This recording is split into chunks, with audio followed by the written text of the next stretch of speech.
निश्चयाचा पक्का विक्रमादित्य पुन्हा झाडाजवळ गेला. त्याने झाडावरून प्रेत खाली उतरवले व ते खांद्यावर टाकून तो स्मशानाच्या दिशेने चालू लागला. तेव्हा प्रेतात लपलेला वेताळ म्हणाला, राजन, तुझी सहनशक्ती अपार आहे. राजाला सल्ला देण्यासाठी बहुधा मंत्री व राजगुरू यांची नेमणूक करतात. ते कितीही निपुण असले तरी कधीकधी त्यांचा सल्ला चुकीचा असतो. ते मुद्दाम करतात असं नाही, पण तसं होत राहतं. तू कुणाच्या सल्ल्यावरून इतके कष्ट करीत आहेस? मला वाटतं देशाचा राजा आणि गावातला अधिकारी यांचे निर्णय अचूक असतात. उदाहरणार्थ, मी तुला एका ग्रामाधिकाऱ्याचा सल्लाधार दिनाथ नावाच्या पंडिताची गोष्ट सांगतो. ती ऐक, म्हणजे तुला थकवाही जाणवणार नाही आणि तुझा विचार देखील बदलू शकेल. आणि वेताळाने पुढील गोष्ट सांगितली. श्रीपूर गावचा अधिकारी श्रीनाथ याला आपला गाव सर्वात उत्तम ठरला पाहिजे अशी तीव्र इच्छा होती. म्हणून त्याने दिनाथ नावाच्या पंडिताला सल्ला देण्यासाठी नियुक्त केले. दिनाथ योग्य तऱ्हेने न्यायनिवाडा करीत होता. कुणी चांगले काम केले तर त्याचे कौतुक सत्कार केला जाई, पण त्यापूर्वी त्याची पूर्ण चौकशी केली जात असे. चुकीला शासन व सत्कृत्याला सन्मान असा त्याचा विचार असे. गावकऱ्यांचा त्याच्या निर्णयावर अतूट विश्वास होता. त्या गावचा एक रहिवासी त्रिमूर्ती आता 50शीला आला होता. ह्या वयात त्याला एक असाध्य आजार झाला व त्याने अंथरूण धरले. दुसरे उत्पन्न नसल्यामुळे त्रिमूर्तीचा बेकार मुलगा त्रिकाम भीक मागू लागला. एकदा तो दिनाथच्या घरी भीक मागायला गेला. दिनाथने त्याला विचारले, तू विशीतला धडधाकट तरुण आहेस. आजवर वडिलांच्या कष्टावर जगलास. आता ते आजारी पडलेत तर तू इतरांच्या कमाईवर का जगतो आहेस? भीक मागणं हा अपराध आहे. हा तुझी पहिलीच वेळ आहे म्हणून मी शिक्षा देणार नाही, पण पुन्हा कधी गावात भीक मागताना दिसलास तर कोठडीत टाकीन. दिनाथची सूचना ऐकून त्रिकाम घाबरला. तो गाव सोडून पळून गेला. आता त्रिमूर्ती अनाथ झाला. तेव्हा दिनाथने ग्रामाधिकाऱ्याला म्हटले, गावातल्या दीनदुबळ्या अनाथ लोकांना मदत करणे हे आपले कर्तव्य आहे. त्रिमूर्तीची शुश्रूषा करण्यासाठी गावातला एक माणूस रोज त्याच्याकडे जायला हवा व त्याची देखभाल केली जावी. ग्रामाधिकाऱ्याला हा सल्ला काही आवडला नाही, पण आपली नापसंती न दाखवता तो म्हणाला, हा सल्ला द्यायला उशीर झाला आहे असं मला वाटतं. जेव्हा त्याचा मुलगा इथे होता तेव्हा अशी सूचना तुम्ही दिली असतीत तर बरं झालं असतं. आता समजा, गावकऱ्यांनी त्रिमूर्तीच्या पालनपोषणाचा भार आपल्यावर घेतला तरी ते त्रिमूर्तीचं भिक्षा मागणंच नाही का होणार? तुम्ही तर माझ्यासमोर एक धर्मसंकट उभं केलं आहे. त्रिकाम अनाथ नाही, तो अपंग असहाय्य देखील नाही. तो फारच आळशी आहे. आळशाने भीक मागणे हा गुन्हा आहे. त्रिमूर्ती भीक मागत नाही. त्याला न सांगता सवरता आपण ही मदत त्याला करणार आहोत. दिनाथने आपली बाजू मांडली. श्रीनाथला हा खुलासा पटला. त्याने लागलीच तशी व्यवस्था केली. आता श्रीपूरमध्येही प्रत्येक गावात असतात तसे काही दृष्ट द्वाड लोक होते. ते अशा संधीची वाट पाहत असतातच. भीम, रंगा व मंगल हे तिघे तरुण त्यांच्यापैकीच होते. तिघांनी एकत्र बसून विचार ठरवला आणि ते तिघेजण श्रीनाथला भेटायला गेले. त्यांनी श्रीनाथला सांगितलं, आमचे आई वडील आता म्हातारा झाले आहेत. आमच्याच्याने त्यांचा सांभाळ होऊ शकत नाही. म्हणून आमची आपल्याला विनंती आहे की गावाच्या कचेरीत आम्हाला तिघांना नोकरी देण्याची सोय करावी. आपण जो पगार ठरवून द्याल त्यातून आम्ही आमचे कुटुंब सांभाळू व आपल्या आईवडिलांचीही देखभाल करू. श्रीनाथने त्यांची मागणी सपशेल नाकारली. आपण नोकरी दिली नाहीत तर आम्हाला काम शोधायला दुसऱ्या गावी जायला लागेल. तेव्हा आमच्या आईवडिलांची जबाबदारी कुणा गावकऱ्यावर सोपवायची व्यवस्था तुम्ही कराल का? हा आमच्यावर धडधडीत अन्याय आहे, भीमने म्हटले. त्याच वेळी नेमका दिनाथ तिथे आला. ही मागणी ऐकून तो त्या तिघांना म्हणाला, गावातल्या नागरिकांची व्यवस्था पाहण्याची जबाबदारी श्रीनाथ यांच्यावर आहे. तुम्ही तिघेही गाव सोडून जायला तयार आहात का? आम्ही गाव सोडून का जायचं आणि कुठं जायचं? तिघांनी एकदम जोरात विचारलं.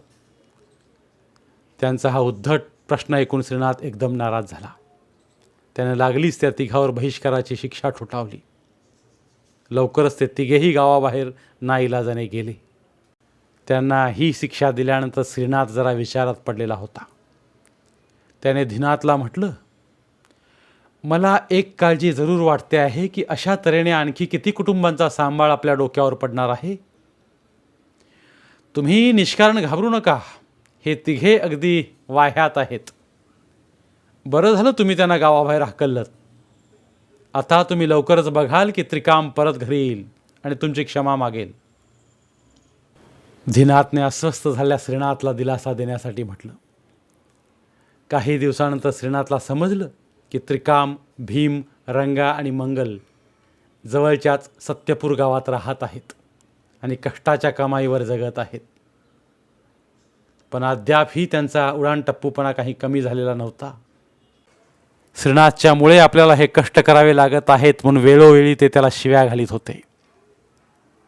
त्यांनी चूक केली म्हणून मी त्यांना शिक्षा दिली. जोपर्यंत ते आपली चूक कबूल करणार नाहीत व आपली वर्तवणूक सुधारणार नाहीत तोपर्यंत त्यांचा उत्कर्ष होणारच नाही.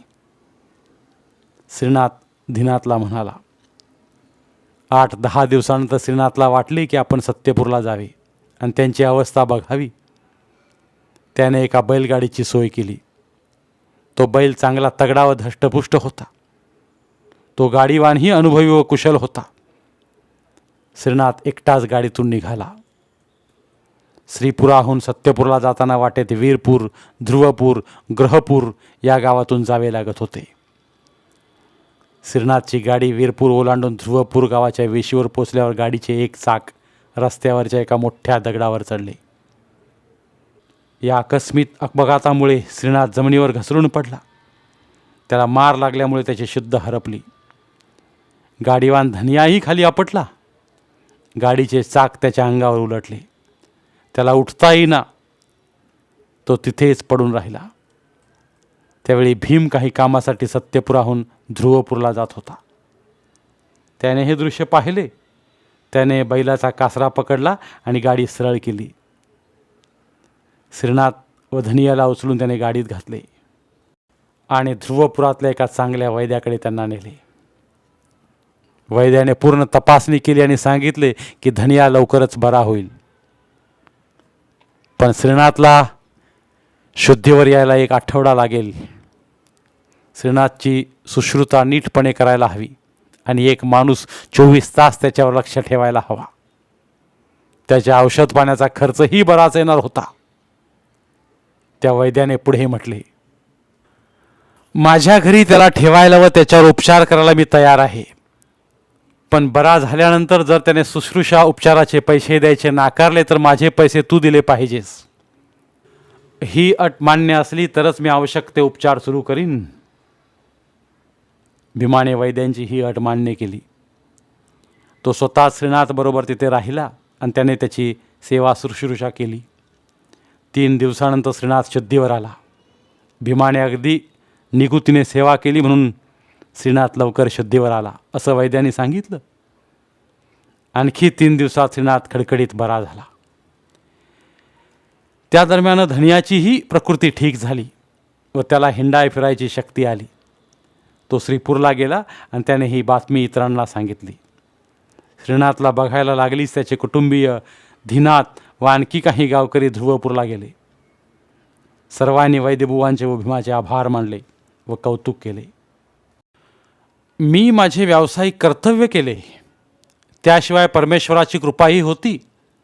त्याखेरीज मी जास्त काही केले नव्हते. वैद्याने सांगितले, माझी फार मोठी चूक झाली होती. आम्ही तिघे रोज देवाजवळ प्रार्थना करून मागणी करीत होतो की आमची चूक सुधारण्याची एक संधी आम्हाला द्यावी.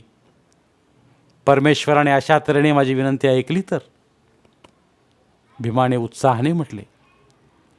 श्रीनाथने लगेच वैद्यबुवांनी सांगितलेली उपचाराची रक्कम दिली व त्यांचा त्याने सत्कारही केला.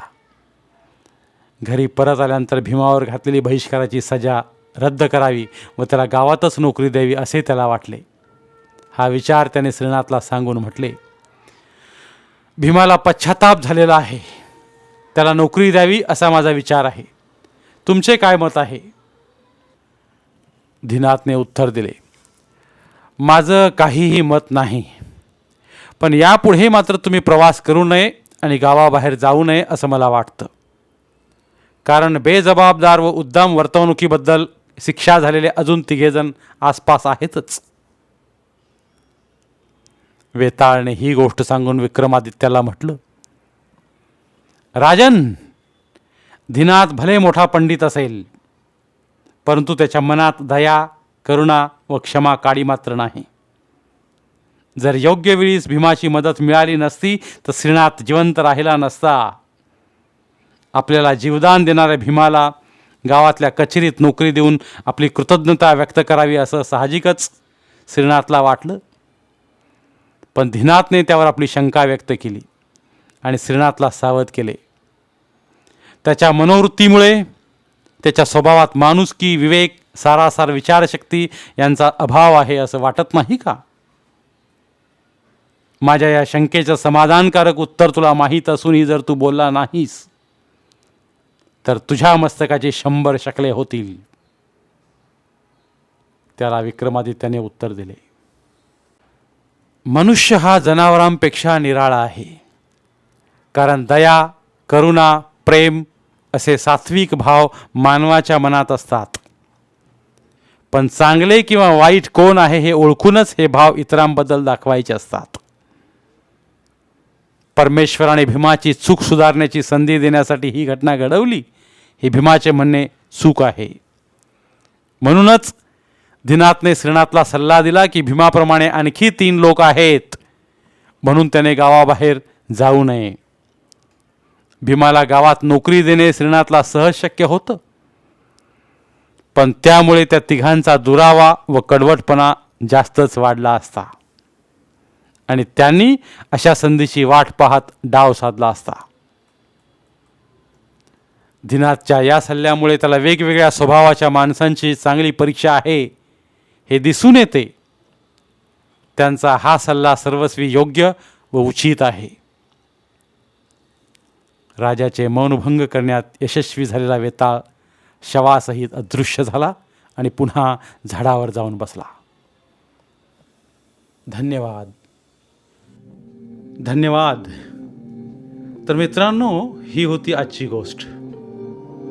जर तुम्हाला आमचे व्हिडिओज आवडत असतील तर आमचे व्हिडिओज लाईक करा आणि त्याबरोबरच अशाच नवीन गोष्टी ऐकण्यासाठी आमचं चॅनल सबस्क्राईब करा आणि सोबतच बेल आयकॉन क्लिक करा.